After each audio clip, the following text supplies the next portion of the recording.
10 साल अवैध खनन, तस्करी, ड्रग्स का सिंडिकेट फला फूला और दीदी देखती रही।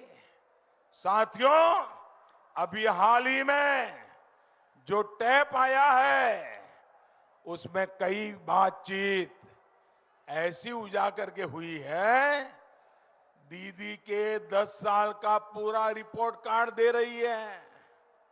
दीदी, आपने बंगाल में एक नया टैक्स शुरू कर दिया, वाइपो सर्विस टैक्स। वाइपो सर्विस टैक्स गरीब मां बहन ने मेहनत का एक एक टका जोड़ा, वो वाइपो सर्विस टैक्स में चला गया। बंगाल का युवा एक एक टका के लिए तरस रहा है और वहां 35-40 करोड़ एक महीने में आ रहा है। इसी वजह से आज बंगाल के कोने कोने से आवाज आ रही है, चलो पलटाई। बंगाल के कोने कोने से आवाज आ रही है, चलो पलटाई। जोर से बोलिए, चलो पलटाई, चलो पलटाई। मेरे साथ जब भी मैं कहूंगा बोलते चलिए, मिथ्यार खेला शेष कोरते, चलो पलटाई, चलो पलटाई। मिथ्यार खेला शेष कोरते, कटमनिर खैला के दाव विदाई। हिंसा राजनीति के दाव विदाई। महिला सुरक्षा बारानोर जोन्नो, हारानो गौरव फेरानोर जोन्नो सबाई मिली भाई, चलो पलटाई, चलो पलटाई। तृणमूल के दाव विदाई, तृणमूल के दाव विदाई। भाइयों और बहनों, पश्चिम बंगाल में डबल इंजन की सरकार के भाव से कितनी परेशानी हो रही है, एक कुछ बिहार से बेहतर कौन समझ सकता है। यहां स्वास्थ्य सुविधाओं का अभाव है, लेकिन दीदी को इससे कोई फर्क नहीं पड़ता। दीदी तो केंद्र सरकार की स्वास्थ्य योजनाओं पर भी ब्रेक लगा देती है। आयुष्मान भारत योजना के तहत देश भर में लगभग 2.25 करोड़ से ज्यादा गरीब मरीजों को मुफ्त इलाज मिल चुका है, लेकिन दीदी की दुर्नीति के कारण इसका लाभ यहां के मेरे गरीब भाई बहनों को नहीं मिला। भाइयों और बहनों, केंद्र सरकार हर घर, हर खेत को पर्याप्त पानी देने के लिए निरंतर कोशिश कर रही है, लेकिन दीदी की सरकार ने केंद्र की कृषि सिंचाई योजना को यहां ठीक से लागू नहीं होने दिया। साथियों, हमारी बहनों का बहुत बड़ा समय पानी के इंतजाम में लग जाता है।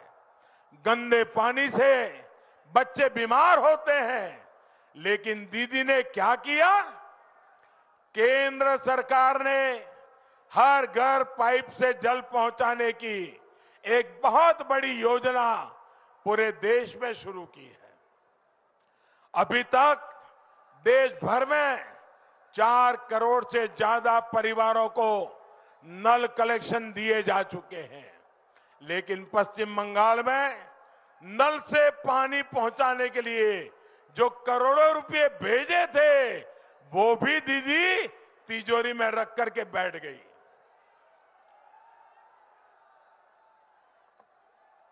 साथियों, मैं आपको आश्वस्त करता हूं कि बंगाल में बीजेपी सरकार बनते ही पानी की समस्या को दूर करने के लिए, हर घर पाइप से जल पहुंचाने के लिए डबल ताकत से काम किया जाएगा।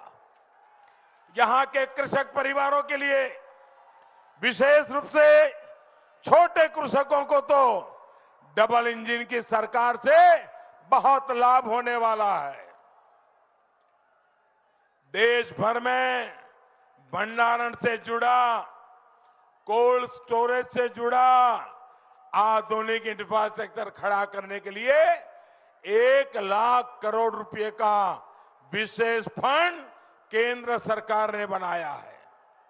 नए कृषि कानूनों से भी भंडारण, कोल्ड स्टोरेज और कृषि आधारित शिल्प के लिए बहुत प्रोत्साहन मिलने वाला है।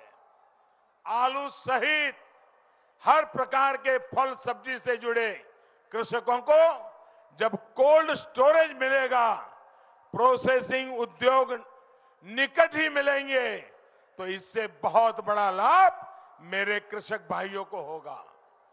जूट किसानों के लिए एमएसपी में केंद्र सरकार पहले ही कई गुना बढ़ोतरी कर चुकी है।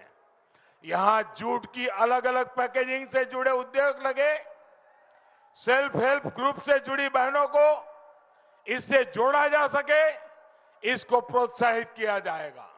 इसके अलावा पश्चिम बंगाल के सभी कृषक परिवारों को पहली कैबिनेट बैठक में ही, और मैं आपसे कहूंगा हर किसान के घर पे मेरी ये बात पहुंचानी है। पहुंचाओगे? गांव गांव जाके पहुंचाओगे? हर एक किसान के घर जाकर के बताओगे? तो मैं बताता हूं क्या बताना है। 2 मई के बाद बीजेपी की सरकार बनेगी और पहली कैबिनेट में जो काम हम करने वाले हैं वो आप किसानों को घर घर जाकर के बताइए। पीएम किसान सम्मान निधि का लाभ हर किसान को मिल जाएगा। बंगाल की बीजेपी की सरकार की कोशिश होगी कि हर किसान के खाते में, ये बात पहुंचाइए, हर किसान के खाते में जल्द से जल्द 18,000 रुपये। कितने? जरा जोर से बोलिए, कितने? 18,000 रुपये। कितने?